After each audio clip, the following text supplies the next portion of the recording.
On the morning of July 4, 1943, near the town of Belgorod in southern Russia, German infantry checked their rifles and artillery crews double-checked their firing tables while a light rain fell over the wheat fields north and south of a bulge in the Soviet line that ran nearly 150 miles wide, a salient the world would come to call Kursk. For 2 years, the Wehrmacht had held the strategic initiative in the east, choosing where and when to strike. But by the summer of 1943, that initiative was slipping away. The catastrophe at Stalingrad had cost Germany an entire army. Roughly 91,000 men marched into Soviet captivity in February, and though Field Marshal Erich von Manstein had clawed back the initiative that spring with a counterstroke at Kharkov, the strategic picture had fundamentally changed. The Soviet Union could now replace tanks and men faster than Germany could kill them. Adolf Hitler and the German High Command settled on Operation Citadel, a pincer attack meant to cut off and destroy the Soviet forces inside the Kursk salient, restore German initiative, and shorten the front line by hundreds of miles. The plan depended on new armor, chiefly the Panther medium tank and the Ferdinand tank destroyer. Both rushed into service before their mechanical problems were resolved, because Hitler insisted on delaying the offensive from May until July specifically to mass these vehicles, believing quality could offset the growing Soviet quantitative advantage. Waiting on the other side was General Konstantin Rokossovsky commanding the Central Front and General Nikolai Vatutin commanding the Voronezh Front, and behind them Georgy Zhukov, who had convinced Stalin to abandon a preemptive strike in favor of a deliberate defense.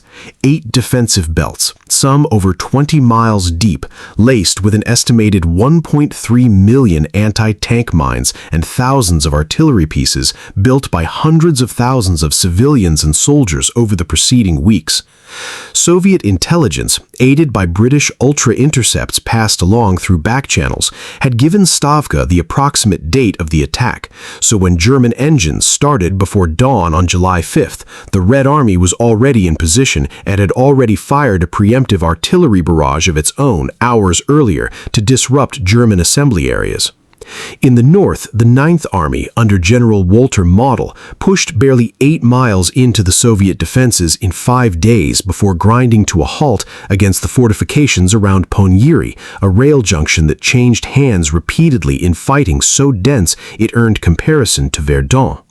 In the south, the 4th Panzer Army under General Hermann Hoth made faster progress, and on July 12th the offensive reached its climax near the village of Prokhorovka, where Soviet 5th Guards Tank Army under General Pavel Rotmistrov collided with elements of the 2nd SS Panzer Corps in a battle whose exact scale remains debated by historians, with post-war Soviet accounts claiming as many as 1,200 tanks engaged and modern archival research suggesting closer to 600 to 700 vehicles on both sides combined, fighting at ranges sometimes under 200 yards, where the technical superiority of German guns mattered less than sheer proximity and chaos.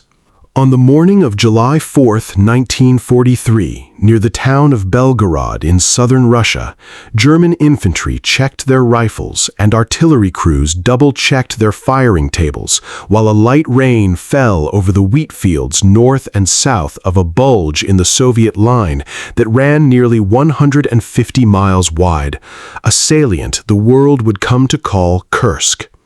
For 2 years, the Wehrmacht had held the strategic initiative in the east, choosing where and when to strike. But by the summer of 1943, that initiative was slipping away.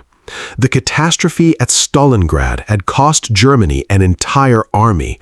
Roughly 91,000 men marched into Soviet captivity in February, and though Field Marshal Erich von Manstein had clawed back the initiative that spring with a counterstroke at Kharkov, the strategic picture had fundamentally changed. The Soviet Union could now replace tanks and men faster than Germany could kill them.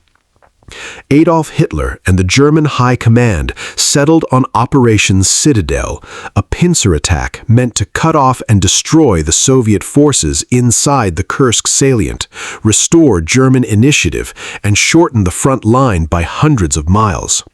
The plan depended on new armor, chiefly the Panther medium tank and the Ferdinand tank destroyer. Both rushed into service before their mechanical problems were resolved, because Hitler insisted on delaying the offensive from May until July specifically to mass these vehicles, believing quality could offset the growing Soviet quantitative advantage.